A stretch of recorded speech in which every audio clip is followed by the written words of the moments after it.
Hello students, welcome back. हम लोग chapter 4 class 10 quadratic equations कर रहे हैं। जैसे अपनी लास्ट वीडियो में मैंने एक्सरसाइज 4.1 कंप्लीट कर लिया है, तो आज मैं आगे के कॉन्सेप्ट्स लूँगी आपके साथ। आज हम करेंगे solution of quadratic equation by factorization. तो उसके लिए इस चैप्टर में दो चीज़ें हैं। पहला है मिडिल टर्म स्प्लिटिंग, दूसरा है डिस्क्रिमिनेंट से फाइंड करना। तो आज मैं आपको अपनी वीडियो में मिडिल टर्म स्प्लिटिंग सिखाऊंगी, जिससे आप किसी भी क्वाड्रेटिक इक्वेशन को दो फैक्टर्स में डिवाइड कर सकते हो। ठीक है, तो हम लोग सबसे पहले एग्जाम्पल नंबर 3 लेते हैं, और एग्जाम्पल नंबर 3 से मैं आपको बताऊंगी कि आपको मिडिल टर्म स्प्लिटिंग का बेस कैसे बनाना है। Let's start.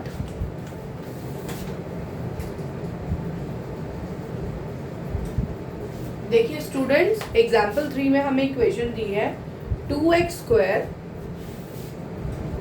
Minus 5x plus 3 equal to 0। अब आप सबसे पहले ये समझिए कि मिडिल टर्म स्प्लिटिंग करने के लिए हमें क्या इनिशियल वैल्यूज लेनी होती हैं। सबसे पहले जो x² वाली टर्म और कांस्टेंट टर्म है, उसके जो न्यूमेरिकल नंबर्स हैं, जो भी नंबर्स उसके साथ हैं, पहले हम उन्हें मल्टीप्लाई करना होता है। तो हम यहाँ पे प्रोडक्ट निकाल लेंगे, दैट इज 2 हमारा फर्स्ट टर्म में 2 नंबर है, और लास्ट हमारा टर्म है 3।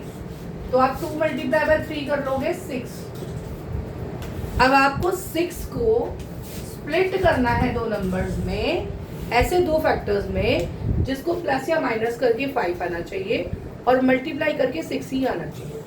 तो आई गेस ये सारे बच्चों को पता है कि 6 की टेबल 6 जो है वो कौन कौन सी टेबल्स में आता है। 2 3 6 होता है। तो हम दो फैक्टर्स जो लेंगे 2x और 3x लेंगे, और 2x प्लस 3x करके हमारा 5 आ जाएगा। ठीक है, लेकिन यहाँ पर -5 है, तो हमें साइंस बहुत ध्यान से लेने हैं। पहली टर्म सेम लिखेंगे हम यहाँ पर 2x²। अब क्योंकि ये -5x है, तो दोनों फैक्टर्स जो मैं लूंगी 2x और 3x, उसको मैं दोनों को माइनस में लूंगी, -2x एंड -3x। लास्ट वाली टर्म लिखेंगे +3। देखिए -2x और -3x -5x हो जाएंगे। माइनस माइनस प्लस होता है, साइन माइनस का आएगा। जब आप इन्हें मल्टीप्लाई करोगे, -2 मल्टीप्लाई बाय -3, तो ये आपका 6 आ जाएगा। 2 3 6 एंड माइनस माइनस प्लस आ जाएगा। तो आपको साइंस का ध्यान रखना है कि मिडिल टर्म में जो साइन है उसके अकॉर्डिंग हम इन दोनों फैक्टर्स के, इन दोनों स्प्लिट करके जो नंबर लिए उसके साइन हम लेंगे। ठीक है, आपने ये स्प्लिट कर लिया, पहला स्टेप हो गया हमारा। अब आप इन 4 टर्म्स को दो दो के ग्रुप्स में डिवाइड करो और कॉमन फैक्टर को बाहर निकालो। तो मैं आगे आपको बताती हूँ उसका नेक्स्ट स्टेप क्या होगा। देखिए आपके पास ये 4 टर्म्स आ गई हैं, पहली 2 टर्म और लास्ट की 2 टर्म में अब आप कॉमन फैक्टर निकालोगे। तो ये 2x² माइनस 2x में से 2x हम बाहर निकाल सकते हैं। 2x हम बाहर निकालेंगे, अंदर क्या बचेगा यहाँ से, क्योंकि 2x बाहर आ गया तो एक x बचा, x² है, माइनस सेकंड टर्म में पूरा 2x बाहर आ चुका है, तो कोई भी नंबर नहीं बचा, तो 1 हम अंदर लगाएंगे, -1, ब्रैकेट क्लोज कर देंगे। नाउ -3x प्लस 3, -3x और 3 में से आप 3 बाहर निकाल सकते हो। तो आप यहाँ पे -3 ले लोगे, ब्रैकेट लगाओगे, 3 के साथ x है स्टूडेंट्स, x अंदर आएगा।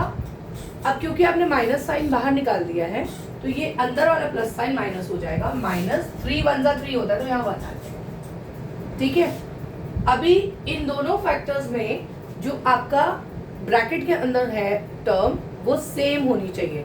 अगर ये दोनों टर्म सेम नहीं आ रही है आपकी, तो दैट मीन्स आपने टर्म्स लेने में या फैक्टराइज करने में कोई गलती करी है। तो इसलिए हमें ये पहचान रखनी है कि दोनों ब्रैकेट्स हमारे सेम आने चाहिए। तो ये जो ब्रैकेट में आता है, ये एक फैक्टर बन जाता है x - 1, उसकी जो बाहर नंबर है 2x एंड -3, ये हमारा दूसरा फैक्टर बन गया। तो ये फैक्टराइज तो हो गया, 2 फैक्टर्स हमने निकाल लिए। अब हम x की वैल्यू निकालेंगे, दोनों को हम 0 से इक्वेट करेंगे। दोनों को इक्वेट करने के बाद हम उनको x की वैल्यू में कन्वर्ट करेंगे। तो x - 1 equal to 0, also 2x - 3 equal to 0। अब आप देखोगे कि ये दोनों से आप x की वैल्यू निकाल सकते हो। यहाँ से x हो गया, -1 उधर जाएगा तो 0 + 1, मतलब x = 1, एक वैल्यू आ गई आपकी ये, x = 1। सिमिलरली 2x = क्या होगा, 0, -3 को स्टूडेंट्स आप शिफ्ट करो, +3, तो 2x = 0 + 3 = 3 एंड x = ये 2 नीचे चला जाएगा, 3/2।